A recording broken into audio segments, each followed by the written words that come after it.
Lors de ma deuxième année de licence, il y a maintenant 8 ans environ de cela, j'avais suivi un cours intitulé « Histoire du crime et de la justice ». Je t'avoue que c'est pas forcément le premier cours que j'aurais choisi, et si j'ai suivi ce cours, c'est essentiellement à cause de l'horaire en question qui m'arrangeait. C'était un cours qui avait lieu le mardi en fin d'après-midi. Les sujets abordés étaient assez lourds et on traitait notamment des meurtriers en série et de toutes les affaires criminelles qui ont pu toucher le 19 et le 20e siècle en France. Mais il faut aussi reconnaître que ce cours m'a permis de découvrir quelque chose que j'ignorais totalement et qui pourtant me paraît très important. C'est que dans les années 70, dans la foulée de la révolution sexuelle, il y a eu toute une vague de militantisme pédophile. Alors, le terme même peut choquer, militantisme pédophile, et pourtant, c'est bien de cela qu'il s'agit. Et c'est ce dont je vais traiter dans cette vidéo. Alors, si je ne l'ai pas fait avant, c'est qu'étant donné la gravité du sujet, il faut bien sûr être extrêmement précis. Or, le cours remontant à plus de 8 ans, comme je te l'ai dit, mes souvenirs étaient assez vagues. Mais j'ai découvert tout récemment que la professeure qui avait donné ce cours avait justement publié un livre sur la question. Le livre s'intitule « Histoire de la pédophilie, 19e-21e siècle » par Anne-Claude Ambroise Rendu. Comme l'indique le titre de ce livre, il s'agit d'une histoire de la pédophilie. Mais 2 chapitres, le 5 et le 7, sont plus spécifiquement consacrés à la question de ce militantisme pédophile. Et c'est à partir de ces 2 chapitres que j'ai construit cette vidéo. Par ailleurs, je tiens à préciser qu'il existe aussi un article sur Wikipédia intitulé « Apologie de la pédophilie » qui est très documenté et qui présente aussi des informations complémentaires que je te recommande. Enfin, je tiens à signaler que je ne me suis pas contenté des extraits proposés dans le livre, mais que je suis aussi directement allé consulter les sources dont je vais parler. Et j'ai ici notamment des copies des journaux en question. Car tu le verras, les journaux occupent une place importante. Je te propose donc de traiter ce sujet en 4 points. Premièrement, je vais te parler des précurseurs littéraires. En effet, ce militantisme pédophile a été préparé, on peut dire, par un certain nombre d'écrivains français qui, par leurs œuvres littéraires, notamment leurs romans ou leurs biographies, ont un peu préparé le terrain pour décrire, notamment en décrivant leurs propres habitudes pédophiles. Puis ensuite, je te parlerai du militantisme politique à proprement parler, sachant que le terme de politique doit être pris au sens large. Je te parlerai notamment du rôle qu'ont pu jouer certains médias, comme le journal Libération. Troisièmement, je te parlerai de l'échec de ce mouvement, qui finalement va s'épuiser dans le courant des années 80 et presque disparaître officiellement. Je dis presque car en réalité il existe encore aujourd'hui certaines associations qui défendent officiellement la pédophilie. Mais, et je terminerai par un 4e point, j'insisterai sur le fait que cette disparition officielle ne veut pas dire qu'il n'y a plus de conséquences aujourd'hui. Et je pense au contraire qu'il y a plutôt eu un changement de stratégie. Et c'est ce que je t'expliquerai à la fin de la vidéo. Commençons donc par les précurseurs littéraires.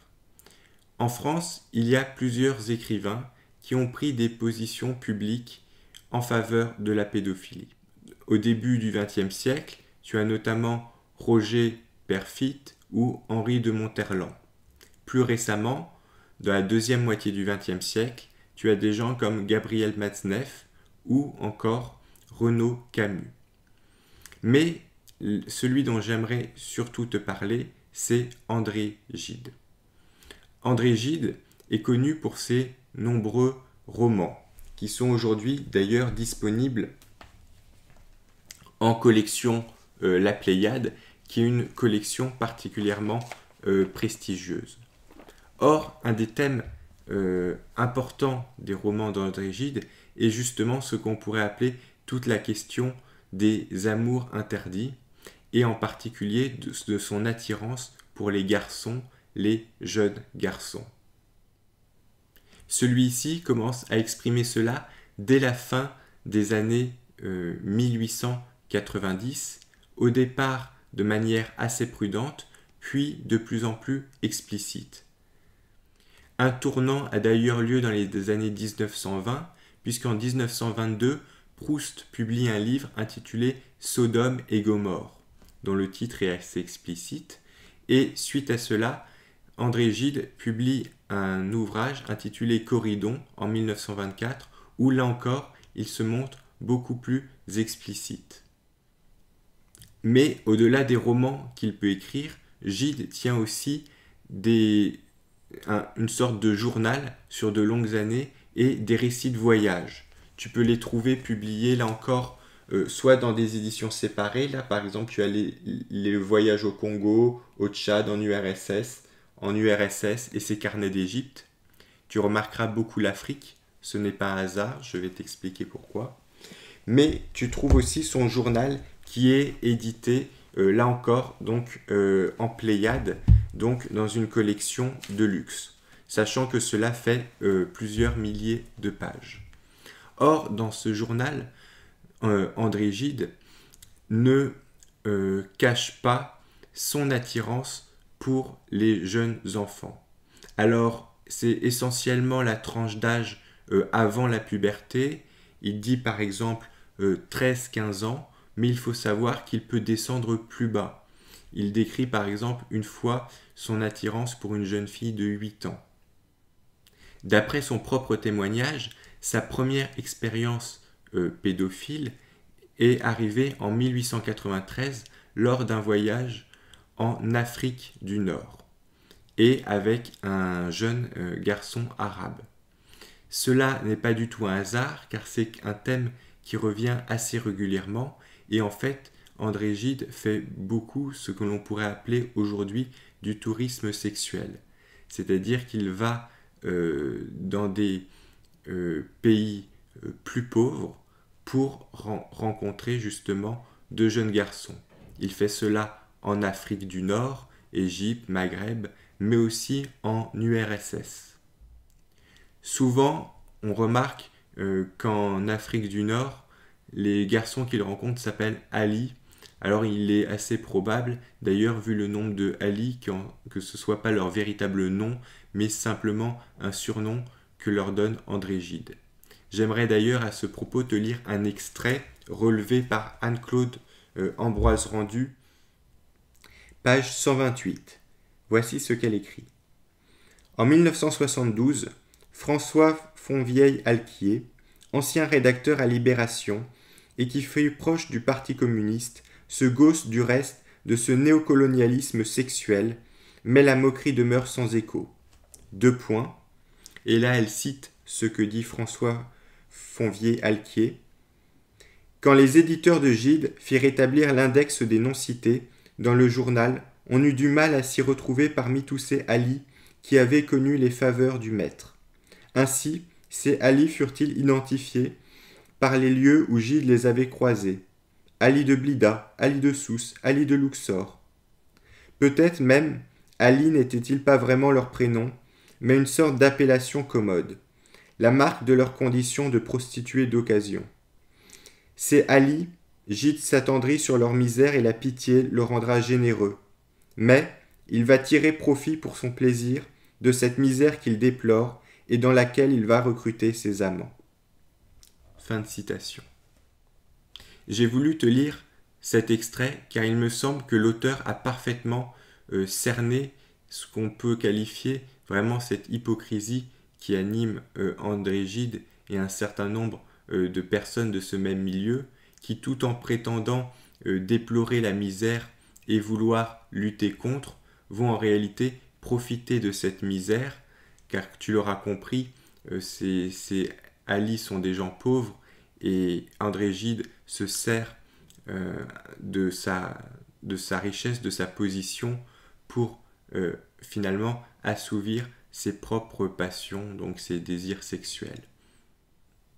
Et je trouve que le terme de néocolonialisme sexuel est particulièrement bien choisi.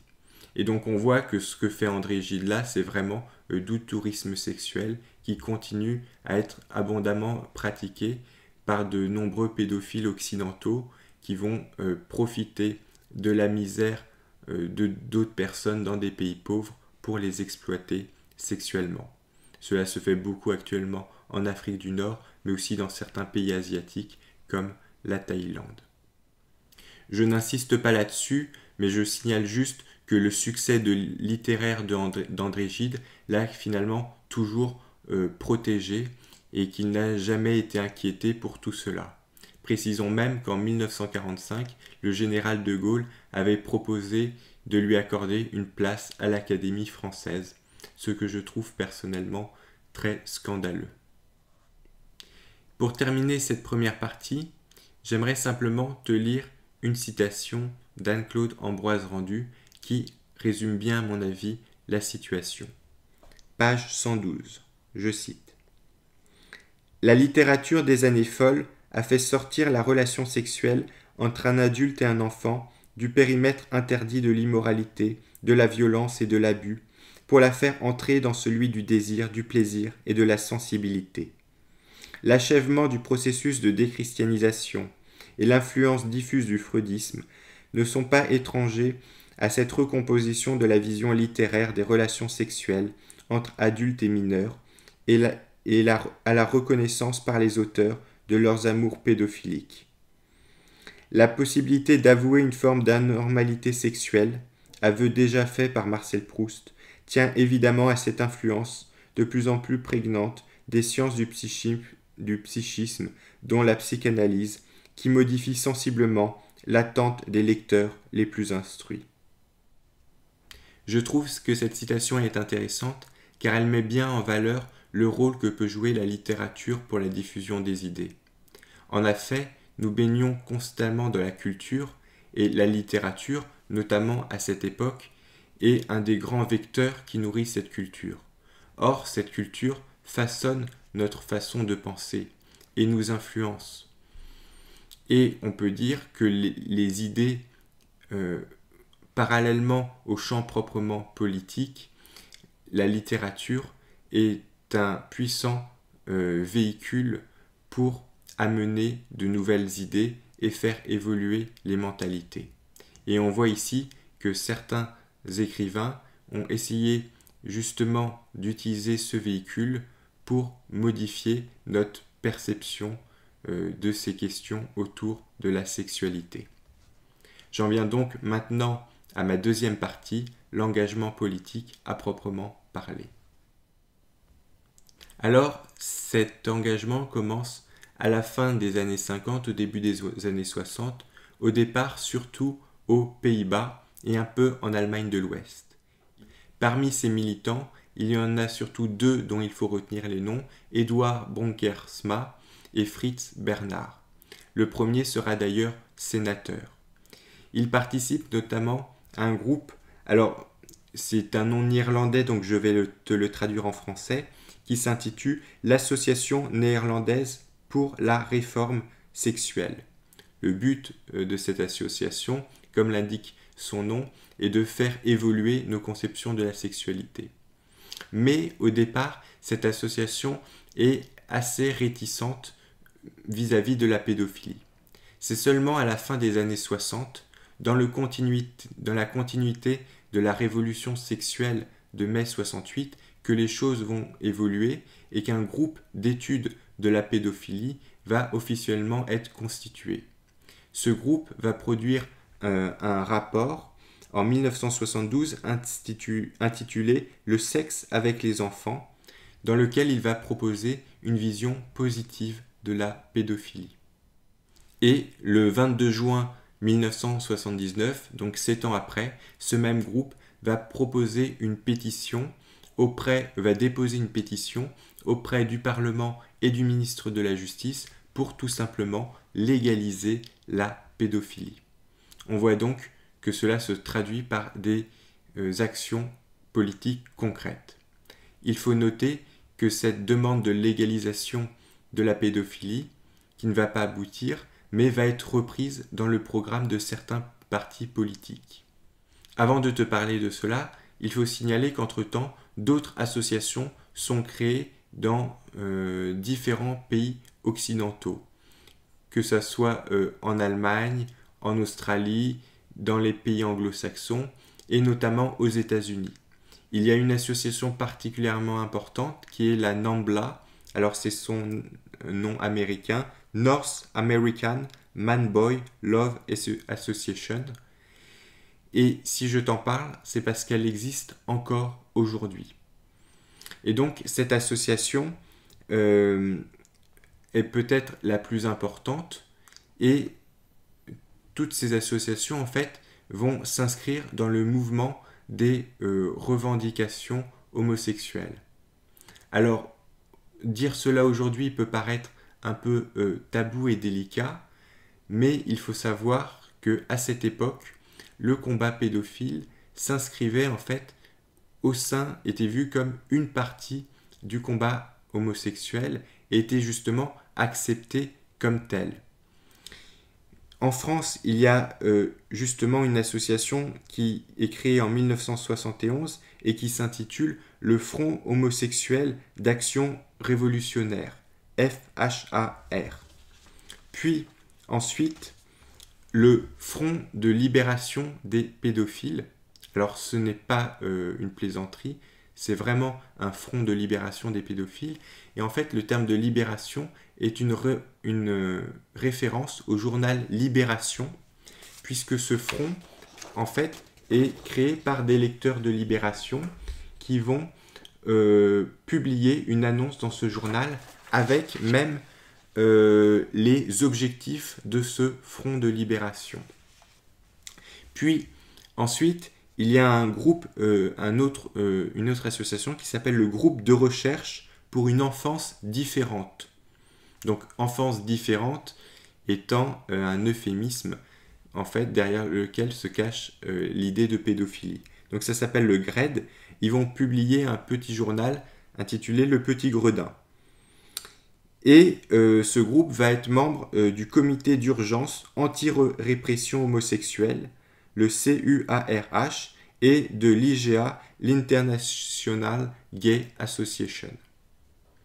Ces différentes associations vont justement aussi publier des petites revues pour diffuser leurs idées. Mais à côté de ces revues spécialisées qui touchent qu'un petit public, il faut savoir que la cause pédophile reçoit aussi le soutien de certains journaux à plus grande diffusion, et notamment des années 1977 au début des années 1980, il y a en France un journal qui s'est beaucoup engagé en faveur du militantisme pédophile, c'est le journal Libération. Et c'est bien le même journal Libération actuellement connu en France et qui peut être considéré comme le plus important journal de gauche. Alors, ce journal s'est engagé au moins de 4 manières. D'abord en aidant à la création du FLIP, le Front de libération des pédophiles, dont la charte, enfin les objectifs ont été diffusés dans un numéro de Libération, mais aussi en publiant plusieurs articles favorables à la pédophilie. Alors là, j'ai des exemplaires avec moi. Aussi en diffusant des pétitions pour soutenir certains pédophiles qui étaient jugés lors de procès. Et la plus célèbre pétition qui a été diffusée à l'occasion des procès de Versailles a été signée par des personnalités importantes dont certaines sont même devenues ministres. Il y a par exemple Bernard Kouchner, mais on retrouve aussi des écrivains comme par exemple Jean-Paul Sartre. Enfin, Libération diffuse aussi tout simplement des petites annonces de pédophilie. Alors, comme chaque journal, il y a une rubrique petite annonce où on peut vendre sa voiture ou plein de choses comme ça. Et parmi les petites annonces que diffuse Libération, il y a aussi des annonces à caractère sexuel très cru et qui peuvent concerner des hommes, des femmes, des couples. Bon, et parmi ces annonces, on trouve, par exemple, dans les numéros que j'ai pu consulter, une petite annonce avec pour titre pédophile. Alors, au début, je comptais te parler de tout cela dans une seule vidéo, mais en travaillant sur le sujet et en découvrant vraiment toute l'action militante qu'il y avait eu au sein du journal Libération, je me suis dit qu'il serait mieux de faire une vidéo séparée où je reviendrai sur cela plus en détail. Donc je te précise simplement que je suis allé dans les archives et que j'ai pu scanner un certain nombre d'articles de l'époque qui datent des années 77 à 1981 et je t'en parlerai donc dans une prochaine vidéo. Donc, à côté de ce soutien des médias, il y a aussi eu des partis politiques et notamment en Allemagne, il faut souligner que le parti Les Verts, en 1985, a inclus dans son programme politique la légalisation de la pédophilie. Alors, petite précision, le parti Les Verts est justement le parti auquel se rattache Daniel Cohn-Bendit. Je le précise car il y a justement une polémique qui était survenue il y a quelques années à propos de propos de Daniel Cohn-Bendit où celui-ci parlait justement de pédophilie. Mais les personnes qui ont remis en lumière ces propos souvent n'ont pas fait le lien avec tout le militantisme pédophile de l'époque. Mais il faut bien comprendre que les propos qu'a tenus Daniel Cohn-Bendit à ce moment-là n'étaient pas juste des propos isolés, mais s'inscrivaient dans toute une démarche de militantisme pédophile. Toutefois, cette date de 1985 marque aussi un tournant dans ce militantisme politique, puisque on commence à voir l'échec de celui-ci, et cette cause va être progressivement isolée et même complètement ou presque abandonnée. C'est ce que je te propose maintenant de voir dans cette troisième partie. Si la cause pédophile avait pu se développer et rencontrer un certain écho, c'est parce qu'elle s'était jointe au début à la cause homosexuelle. Elle était en fait présentée uniquement comme une sous-partie de cette cause homosexuelle. Plusieurs personnalités avaient œuvré dans ce sens, notamment Guy Hockenheim. Ainsi, plusieurs associations pédophiles étaient accueillies dans des manifestations homosexuelles ou par des associations homosexuelles. Le GRED, par exemple, participait à l'université d'été homosexuelle qui se tenait à Marseille. Mais dès les années 1983, il commence à y avoir quelques tensions et en 1985, l'association doit finalement quitter la journée quitter l'université d'été après la première journée. Progressivement, les associations homosexuelles non pédophiles vont de plus en plus se dissocier du combat pédophile. En 1994, l'International Lesbian and Gay Association décide l'association internationale des lesbiennes et des gays, qui est une des principales associations qui regroupe et qui justement défend la cause des homosexuels, décide de se séparer des 4 associations pédophiles qui étaient en son sein, et notamment la NAMBLA. Et cela dans le but d'obtenir un statut consultatif au Conseil économique et social des Nations Unies. On peut donc considérer qu'à ce moment-là, les deux causes deviennent vraiment séparées, puisque les associations homosexuelles ont compris qu'elles ne pourraient pas soutenir efficacement la cause pédophile aux yeux de l'opinion publique et qu'au contraire, cette cause pédophile risquerait plus d'être un boulet qu'autre chose. De fait, pratiquement toutes les associations de pédophiles, de militants pédophiles vont disparaître officiellement. À ma connaissance, il n'en reste que 2. Une aux Pays-Bas qui s'appelle Martin. Il me semble qu'elle est officiellement autorisée, mais je n'en suis pas sûr. En revanche, il y en a bien une qui est toujours active, c'est la NAMBLA, la North American Man-Boy Love Association. Toutefois, le fait que ces associations militantes pédophiles aient officiellement disparu, ou presque, ne veut pas dire qu'ils aient abandonné le combat ou qu'ils aient renoncé à faire évoluer les sociétés sur ces questions. Bien au contraire, il y a simplement eu un changement de tactique. La première tentative de légalisation de la pédophilie avait été trop brute. Ils sont donc passés à une autre tactique qu'on peut appeler la tactique des petits pas. Et c'est ce dont j'aimerais te parler dans la 4e partie. J'en viens donc à mon 4e point sur la situation actuelle. Je pense que l'échec, au moins momentané, de cette légalisation de la pédophilie s'explique par le fait, comme je viens de te le dire, que les associations pédophiles, dans l'euphorie de la révolution de 1968, ont cru qu'elles pouvaient faire tout accepter à la société, jouir sans entrave, liberté totale. Mais elles ont peut-être sous-estimé certaines réactions de la société, du grand public, et finalement divers scandales, notamment de violences contre les enfants, ont entaché leur cause et ont empêché l'acceptation de la pédophilie par le grand public. Pourtant, on aurait tort de penser que cet échec soit définitif et que ces militants aient abandonné leur combat. Au contraire, il leur reste une nouvelle solution, c'est de progressivement éliminer les barrières morales qui existaient encore et qui peuvent s'opposer à la légalisation de la pédophilie. Et ces barrières sont représentées par un ennemi qu'ils désignent d'ailleurs très nommément, qui est la famille.